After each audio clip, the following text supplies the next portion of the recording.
દાહોદની પવિત્ર અને પાવન ધરા પર આપણા ક્રાંતિ સૂર્ય મહાન દલનાયક એવા તાત્યા મામા ભીલની જન્મ જયંતિની ઉજવણી નિમિત્તે આજે આપણે જ્યારે અહીંયા એકત્રિત થયા છે તો આ નિમિત્તે મંચસ્થ મહાનુભાવો જે મધ્યપ્રદેશથી પધાર્યા છે તેઓનું પુનઃ ફરી એક વખત હું દાહોદની ધરા પર મારા હૃદયના સ્પંદનો વડે તેઓનું હાર્દિક સ્વાગત કરું.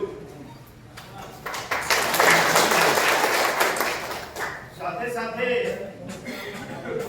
અમારા માર્ગદર્શક જેઓ સતત ઘણા લાંબા સમયથી અમને અમારા માટે ચિંતિત થઈને અવારનવાર અમને જ્યારે માર્ગદર્શન પૂરું પાડતા હોય એવા અમારા ગુરુ સમાન નર્મદાબેન ઢીલા, સાથે સાથે અમારા સાથી મિત્ર અલ્પેશભાઈ કિશોરીજી અને અમારા યુવાન ઉત્સાહી સાથી મિત્ર એવા શ્રી જયેશભાઈ સંઘાડા સાહેબ, સાથે સાથે હાલના એવું કહેવાય કે પણ જેઓ એક વાઘની જેમ દહાડ લઈને આજે આપણા આદિવાસી સમાજ માટે જે સતત ચિંતન અને મનન કરીને હર હંમેશ સમાજનો કોઈ પણ પ્રશ્ન હોય, કોઈ પણ જગ્યાએ કોઈ પણ આપણા સમાજ ઉપર જ્યારે આપત્તિ આવી પડે છે એવા ત્યારે જઈને એક વાઘની જેમ દહાડ મારનાર મારા સાથી મિત્ર અનિલભાઈ ભુરિયાજી તેઓનું પણ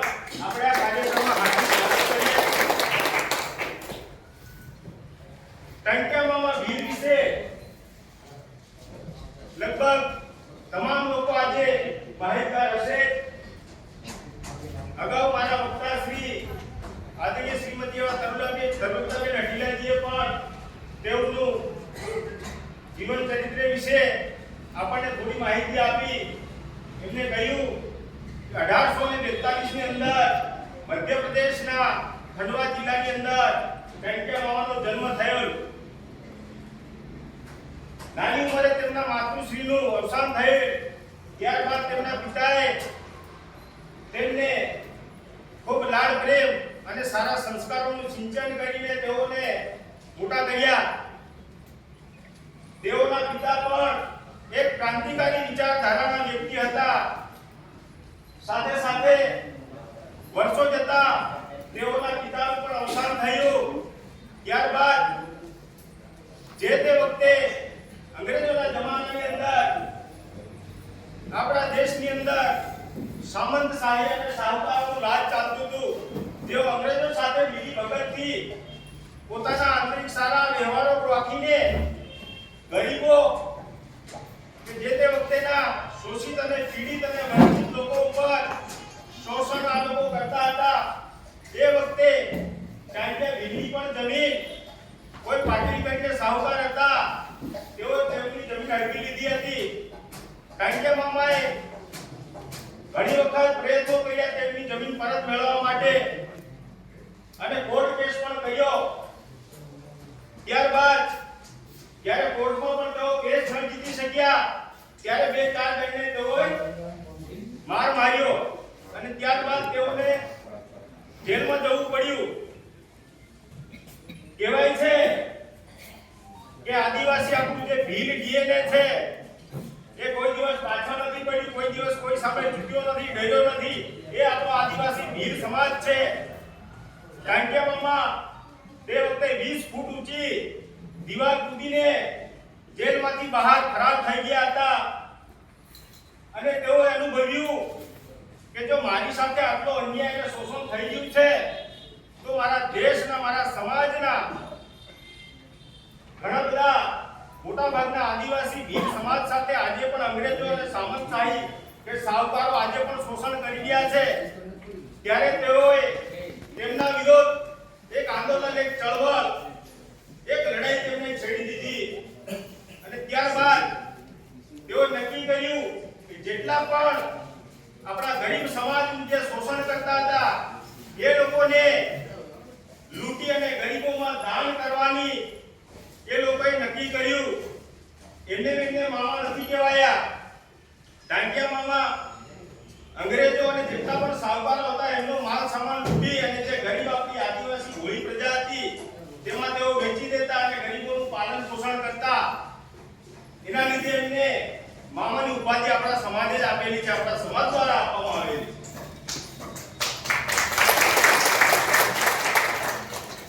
એવી જ રીતે એ સમય થોડા અગાઉ યુરોપની અંદર પણ એક એવો જ એક લૂંટારો હતો કે જે અમીર માણસો, પૈસાદાર માણસો હતા, જેઓ ગરીબોનું શોષણ કરતા હતા. એ લોકોને લૂંટી અને લૂંટ્યા બાદ ગરીબોમાં વેચી દેતા હતા. જેનું નામ રોબિન હુડ તરીકે હતું. અને જે કાંટિયા મામાના જે કર્મો હતા, જે સમાજ માટે જે સેવા કરતા હતા અને અંગ્રેજો સાથે જે લૂંટફાટ કરી, તો અંગ્રેજોએ તેઓને એક બિરુદ આપી, the great Robin hood, the great Indian Robin hood. આ અંગ્રેજો દ્વારા આપવામાં આવેલી એક ઉપાધિ છે. મેડમે વાત કરી કે કાંટિયા મામાને પકડવા માટે અંગ્રેજ સરકારે ઘણા બધા દાવ પેદરા અજમાવી જોયા.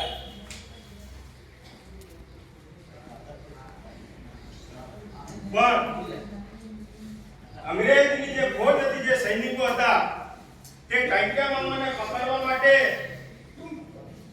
કોઈ વખત એમને સફળતા ન મળી. અત્યારે પણ એવું ચાલે છે. અને જે તે વખતે આપણા દેશની અંદર ઘણી બધી બહારની શાસન વ્યવસ્થા આવી, વિદેશી હુમલાખોરો, આક્રમણકારીઓ જેવી રીતે આપણા દેશમાં આવ્યા, એવી જ રીતે એ વખતે પણ કાંટિયા મામા જેમને પોતાની બેન તરીકે માનતા હતા, એ બેનના જ્યારે પતિ છે એમનો પોતાના જમીનનો સોદો કરી દે છે થોડા પૈસા માટે, પોતાના ઈમાનને વેચી મારે છે. એ વખતે કાંટિયા મામાને જે એમને પકડવા માટે મદદરૂપ થશે, એમને અમુક રૂપિયા અંગ્રેજ સરકારે ઘોષિત કરેલા કે એમને ઇનામ આપવામાં આવશે. તો દર વર્ષે જ્યારે એમની બેનને રાખી બંધાવવા માટે જતા હતા, એ વખતે પણ રક્ષાબંધનના દિવસે કાંટિયા મામાને એમના બેનના ઘરે, એમના બેનના જે પતિ હતા એમના દ્વારા એમને બોલાવવામાં આવ્યા અને અંગ્રેજોને ચાપલુસી કરી અને અંગ્રેજો દ્વારા તેમને પકડી. અને આજ સુધી કંઈ નક્કી એવું નથી કહી શકાતું, ઇતિહાસમાં કોઈ જગ્યાએ એવું મળતું પણ નથી કે તેઓને ગોળીબાર કરીને તેઓની હત્યા કરવામાં આવી કે તેઓને ફાંસીએ ચડાવવામાં આવ્યા. પરંતુ કાંટિયા મામાનો જે મૃતદેહ હતો, એ મૃતદેહને પાતાળ પાણીના વિસ્તારની અંદર તેઓના મૃતદેહને ફેંકી દેવામાં આવ્યો. ત્યારબાદ આપણા સમાજના લોકોને તેઓની લાશ પણ આપવામાં ન આવી.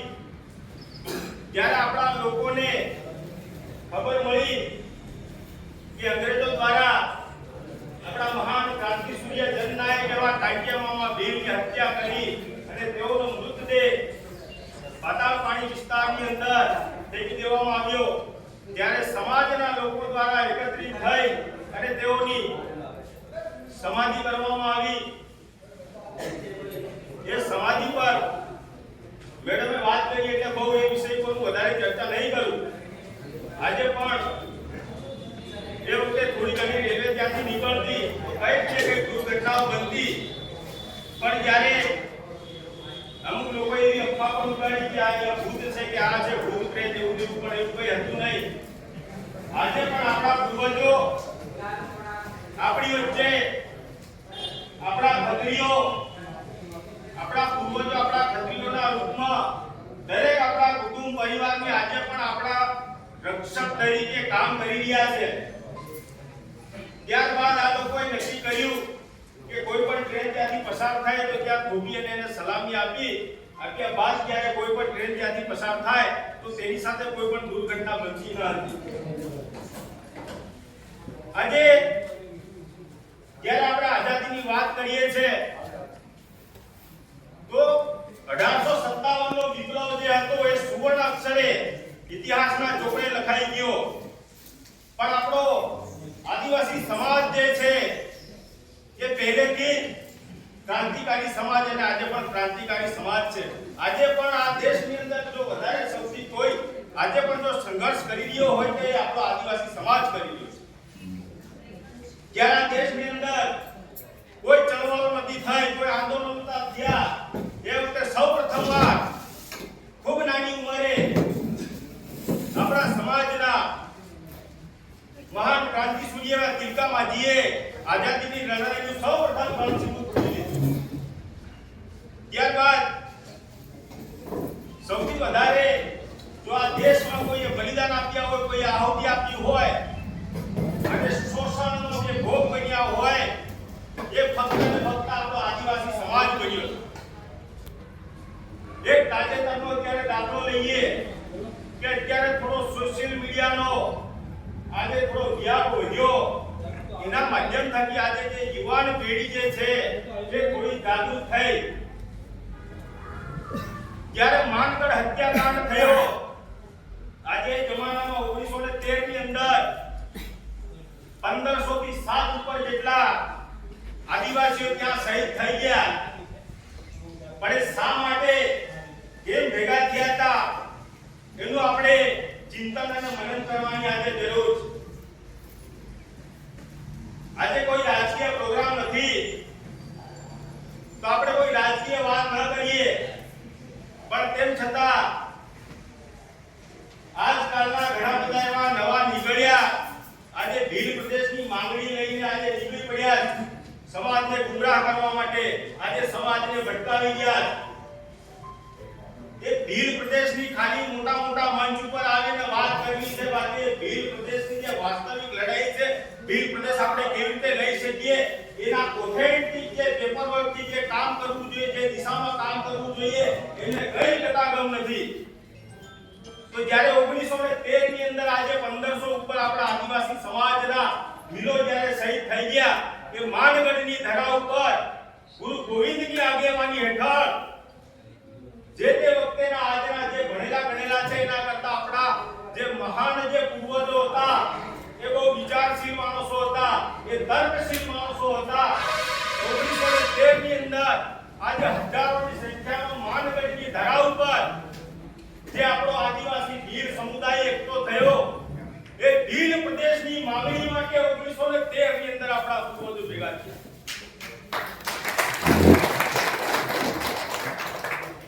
માનગઢનો ઇતિહાસ પણ હમણાં 2-4 વર્ષ પહેલા પુસ્તકમાં લખવામાં આવ્યો છે, પણ એ શું કામ ભેગા થયા હતા એનું એનાલિસિસ આજ પણ કોઈ પુસ્તકમાં કરેલ નથી. એક અંગ્રેજ લેખક હતો, એ અંગ્રેજ લેખકે આખું વિવરણ કરેલું. એવી જ રીતે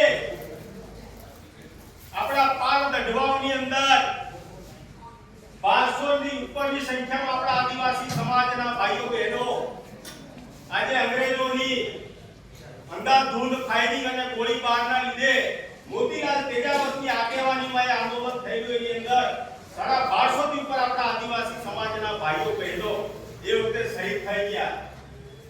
તેવી જ રીતે ઓડિશાની અંદર જે ખરસામાં જે હત્યાકાંડ થયો, એ ખરસાવા હત્યાકાંડ દરમિયાન આપણા 30,000 થી પણ વધારે આપણા માતા ભાઈઓને બહેનોને અંગ્રેજો દ્વારા બેરહેમી રીતે અંધાધૂંધ ફાયરિંગ કરી અને આપણા ભાઈઓ બહેનો માતાઓની હત્યા કરવામાં આવી. એની જ સરખામણીમાં જ્યારે જલિયાવાલા બાગ હત્યાકાંડ થાય છે, જનરલ ડાયરની આગેવાની હેઠળ માત્ર ને માત્ર 350 ની આજુબાજુની સંખ્યામાં જ્યારે લોકો શહીદ થાય છે, આજે આ જ જલિયાવાલા બાગ હત્યાકાંડ ઇતિહાસના ચોપડે સવર્ણ પન્ના પર આજે ઇતિહાસ બનીને રહી ગયો છે. આજે આપણે ભણતા ગણતા થયા, લખતા બોલતા થયા, એટલે આજે આપણે અહીંયા એકત્રિત થયા, આજે વાતચીત કરી શકીએ, આપણો ઇતિહાસ આપણે કાઢી અને આજે લોકોની વચ્ચે રજૂ કરી રહ્યા. એવા હજારો વર્ષ પૂર્વે આપણા લાખો પૂર્વજોએ બલિદાનો આપ્યા છે, એમના પ્રાણોની આહુતિ આપી. પણ અત્યારે આ દેશની અંદર ખરેખર વાસ્તવમાં આપણા સમાજમાં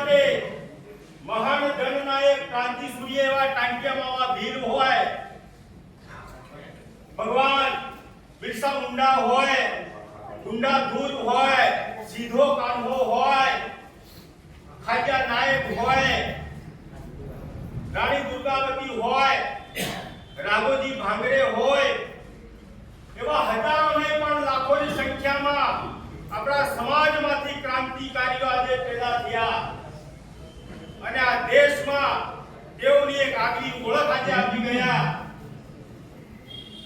પરંતુ જ્યારે આ દેશની અંદર આર્યોનું આગમન થયું એના પહેલા દેશની અંદર શાસન ત્યાં જમીન ઉપર 100% જે કબજો હતો એ ફક્ત ને ફક્ત અત્યારે જે આપણી 8.5% આખા દેશની અંદર વસ્તી છે એ 8.5% દેશની વસ્તી પાસે 100% જમીનનો કબજો હતો. ધીરે ધીરે વિદેશી આક્રાંતાઓ, આક્રમણકારીઓની ઓલાદો જ્યારે આ દેશની અંદર પ્રવેશ કરે છે, આર્યો આયા, હણ આયા, શક આયા, કુષાણ આયા, ડચ આયા, વલંદા આયા, ફ્રેન્ચો આયા, મુગલો આયા અને છેલ્લે અંગ્રેજો આવ્યા. અને અત્યારે હાલની પરિસ્થિતિ જોતા લગભગ નહીવત પ્રમાણમાં આપણા પાસે જમીન બચી.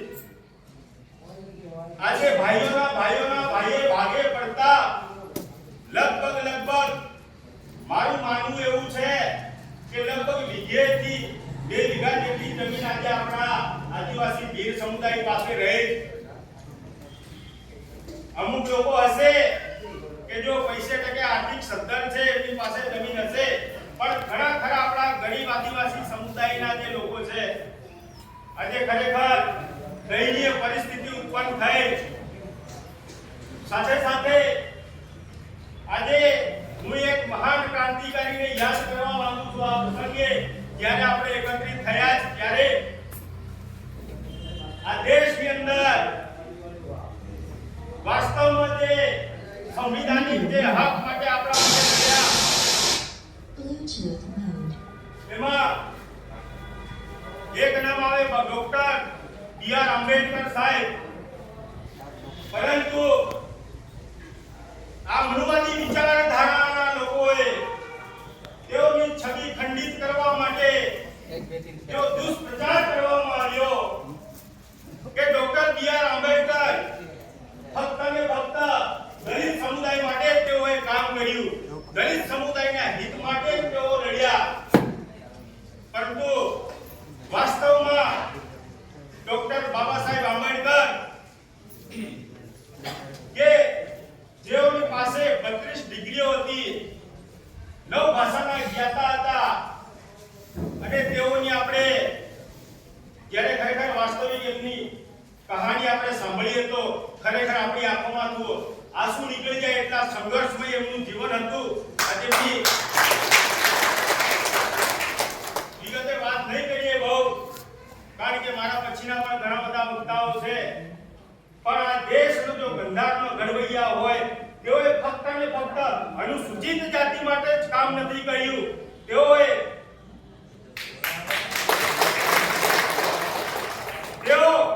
ફક્ત ને ફક્ત દલિત સમાજ માટે જ કામ નથી કર્યું, પરંતુ આ દેશની સંપૂર્ણ મહિલાઓને પણ એક સાથે 33% અનામત જો આપ્યું હોય તો આજે સરકારી નોકરીઓ કરતી બહેનો મારી માતાઓ હોય આખા દેશની અંદર, આજે જેઓને મેટર્નિટી લીવ મળે છે 6 મહિના સુધીની, એ પણ જો ફક્ત ને ફક્ત દેન હોય તો ડોક્ટર બાબા સાહેબ આંબેડકર.